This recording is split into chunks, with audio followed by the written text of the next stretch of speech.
This is Optimal Finance Daily, episode 1036, How to Become Financially Stable and Keep the Job You Love, by Michelle Schroeder-Gardner of MakingSenseOfSense.com. And I'm Dan, I'm your host. Welcome to Optimal Finance Daily. On this Friday, I am here every single day reading to you from some of the best personal finance blogs on the planet. And before we get to our post for today, why settle for 7% returns from your 401k? Whether you're an experienced investor or new to the game, our friends at the Motley Fool want to help you find great stocks, and that's why they've created a report on a group of 5 stock picks for the next generation of investors, and it's free for all Optimal Finance Daily listeners at fool.com/optimalfinancedaily. That's FOOL.com/optimalfinancedaily. And with that, let's get right to it as we start optimizing your life. How to Become Financially Stable and Keep the Job You Love, by Michelle Schroeder-Gardner of MakingSenseOfSense.com. One phrase I often hear is, "Michelle, you're just lucky. Your story doesn't really apply to anyone else." Someone even tweeted me yesterday and told me that while they liked my story, that it's just not realistic. I even had a friend tell me the other day that she hated her job and she felt like she was having a quarter-life crisis. She didn't know what to do next, leave her stable but stressful job, or finally pursue something she wanted to do. One of my top tips for anyone who wants to pursue a job they want is to work towards being more financially stable. It makes the whole process easier because you won't have to stress about money, at least as much, and you can focus on other things in life. Being financially stable can make getting or keeping your dream job more possible for many people. First, let's not confuse what I'm talking about.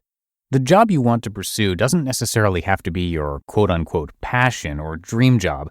The job you're wanting can just be something that allows you to lead a less stressful life and do what you want to do outside of work. That could be spending more time with family, traveling, and so on. Not everyone wants to combine their passion and their careers, and that is completely fine. However, I don't think anyone should ever completely hate their lives and their jobs. There are ways around that, and if you're spending a fourth of your life at your job, then I think you should at least somewhat enjoy it. It won't always be easy. I say this all the time, but great things in life don't come easy. A goal wouldn't be much of a goal if you could reach it with no real effort. Before I was able to leave my day job, I was working like crazy. I worked full-time jobs while also having a full course load in high school, undergraduate school, and graduate school. It was tough, but well worth it in the end. You might have to work long hours in the beginning, take on side jobs, more on that in a moment, sacrifice your social life, and more. However, it's all about that end goal. Cut your budget. If you don't have a budget, then you need to start one now. If you don't feel comfortable leaving the job you hate to pursue one you want, then you might want to see if there's anything in your budget you can cut. You can even go a little crazy and create a bare bones budget where you cut everything you can so that you can reach your dream life a little more quickly. Pay off your debt. Many people say that they don't feel comfortable leaving their stable job because they have debt. Well, pay it off then. I know that's easier said than done, but you can always start paying it off now. Create an action plan, pay off that debt, and live a debt-free life sooner rather than later. You need an emergency fund. I'm a big believer in a well-funded emergency fund. We have a large emergency fund, and we always have. The peace of mind it gives is well worth it.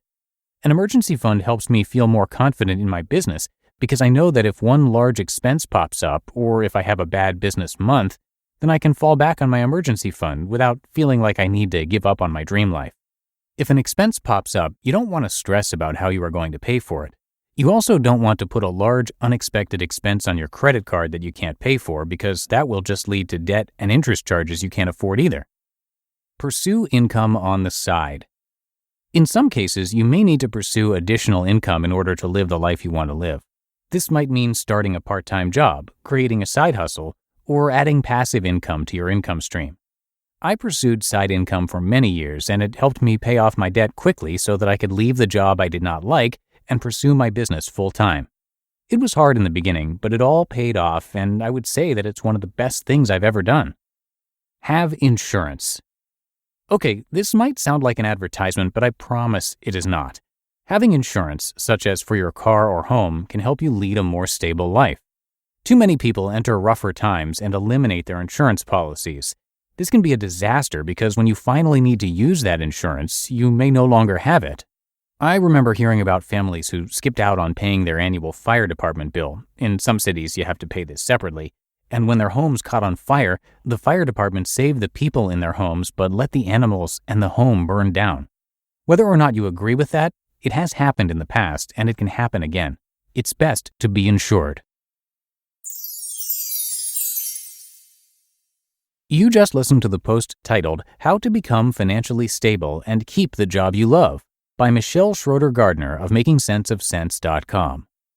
Now, are you a Henry? It stands for High Earner, Not Rich Yet. It means that despite earning a six-figure income, you're struggling to amass any meaningful nest egg. Our friends at the Motley Fool can help.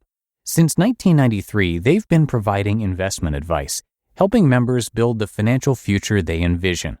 To kickstart your 2020 financial goals, they're offering 5 of their favorite stock picks for free. Realizing you're a Henry? Remember the not rich yet part. You can do it, and the Motley Fool can help. Visit fool.com/optimalfinancedaily. That's FOOL.com/optimalfinancedaily.